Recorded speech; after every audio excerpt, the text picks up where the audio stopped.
High water signs, Pisces, Cancer, Scorpio, Ascendant, Sun, Moon, Venus, Rising, and those cross-watching, and welcome to your Tarot Love Messages.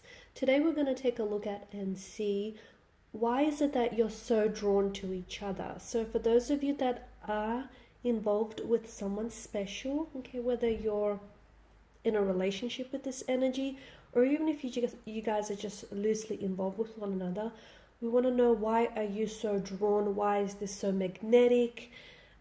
What's going on here? We'll see what the cards have to say. As always, this is going to be a general reading, guys, so please just keep that in mind. If you are after a personal tarot reading with myself, please feel free to reach out and inquire. I will list my email address below the video here. So let's go ahead, give the cards a shuffle, and let's focus on, why is it that you're so drawn? You're both so drawn to each other. Or why is it that perhaps you're so drawn to them, or vice versa?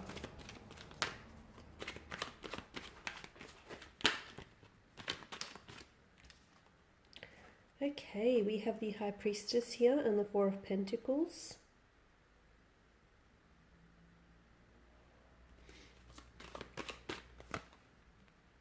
The Ten of Swords here.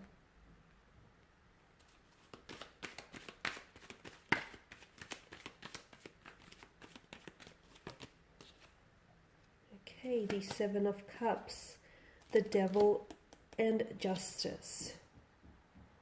Okay, you have the Devil here that's made an appearance in your spread. It's no wonder you guys are so magnetically drawn to each other. There's definitely a strong energy here that attracts you. It's like a moth or insects to a flame kind of energy. Strong sense of like a sexual attraction here, or strong sense of a sexual energy in which there's a lot of chemistry. This chemistry feels very palpable, and it's often perceptible by other energies. So when you're with each other, other people can notice just how drawn you are to one another, or how attracted you are to one another. Okay, it's definitely perceived by connecting energies around you here. Now, this connection that you share with this person feels very intoxicating, guys, which can be dangerous grounds that you might be walking on. It may be a bit of an obsession here. You may find yourself obsessively thinking about this energy, constantly wanting to be with them, wanting to hear from them, wanting to spend some time with them. There's nothing wrong in wanting to be very close to someone and wanting to, spend some time and really get to know them intimately. There's nothing wrong with that. But when your thoughts become very obtrusive, when your thoughts become very invasive, and when you spend a lot of time of the day just thinking about them, okay, when you find that thoughts of them constantly hijack your mind, this is when it becomes unhealthy, because your energies then become so distracted and you can't focus on anything except them. For a lot of you, this is what you're experiencing when you're when you think about this individual, or this is what you're experiencing almost always, constantly, because it does feel intoxicating, it does feel consuming, it does feel addictive, and it feels good here. It feels good when you're with them, it feels good thinking about them. Okay, which is why I feel like for a lot of you, be careful, because it could be dangerous grounds you walk on, because it does feel a bit obsessive in a sense. Now, I also feel like this is how they feel about you as well. There's this, there's this addictive quality to this energy, or to you, that they feel here.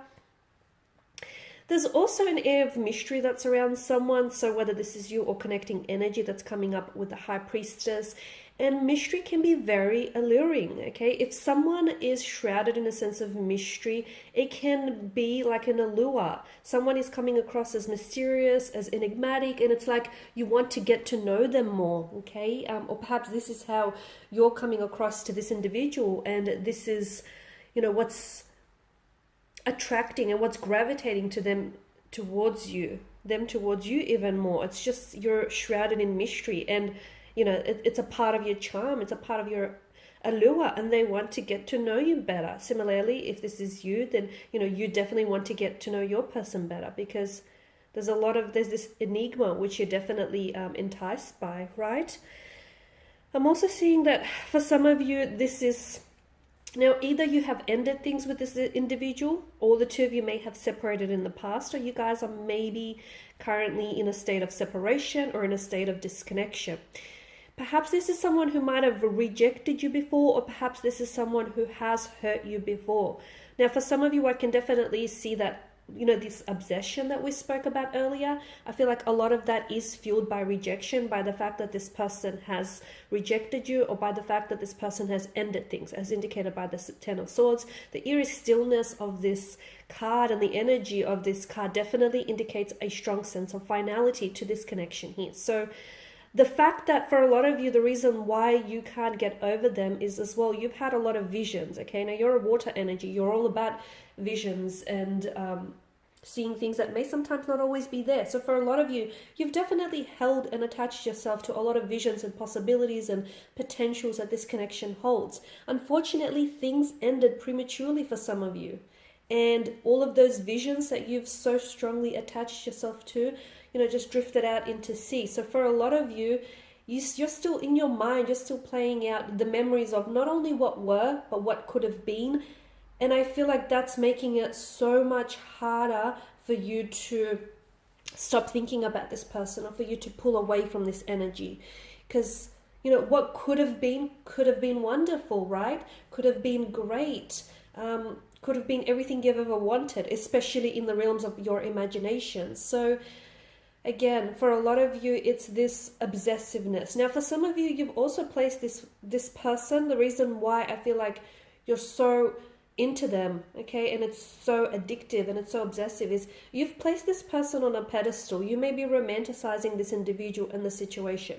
So what I mean here is, a lot of the times when you do fantasize a person or a thing, we begin to see that person or that situation so much better than they actually are. So for a lot of you, I feel like what might help with this obsessiveness is just, remove them from the pedestal a little bit and see things as they are. And I'm not saying things as they are aren't great, but it will benefit you if you see the situation as it is and not necessarily as you want it to be. Now, for some of you, there is karmic justice. So whatever has transpired between you and this individual, especially for those of you who can relate when I say that there's been an ending or a separation or a disconnection, it's important for you to know that it could be you here, guys. It could be you paying your karmic dues, your karmic debts, getting them cleared and getting them all paid off. Or maybe this is your individual paying their karmic debts or their karmic dues and getting all of that, cleared here. So I am getting a sense of karmic dues here getting paid off. There's also the strong sense of cause and effect here. Also, for someone here, I feel like needs to make a decision, and I feel like this person is sitting on the fence about it. The quicker that you apply yourself to a decision, whether it's a decision to walk away or whether it's a decision to reconcile, the sooner you will get momentum and the sooner you will see progressive action here. Okay, so for a lot of you, and I feel like this is you though, you're the one that's coming up as you need to decide. Now, what's your decision? Well, it's going to be different for all of you because you're not all the same person and you're not all dealing with the same situation. Some of you need to decide to cut ties and walk away. Some of you need to decide to release this person. Some of you need to decide to, get back your sense of power, your sense of individuality because you're too co-reliant on this person. So some of you, I feel like you need to make a decision. And here's the thing, that decision that you decide on, I feel like is going to lead to your destiny. So there you have it, guys. A very intense, a lot of emotional intensity, a very strong sense of attraction here, a strong sexual energy, perhaps even a twin flame connection here. Perhaps. Okay? But I feel like you are definitely destined. This person is your karma. That's the best way of describing it. So if you've done good or if you've done bad, I feel like this person is your karma, guys. Similarly, you could be theirs. So thanks guys for watching and tuning in. Please show your support by subscribing to the channel, liking, sharing, commenting. I will be sharing with you more tarot love messages, so stay tuned. For those of you wanting a personal reading, feel free to reach out. Otherwise, take care guys. Bye for now.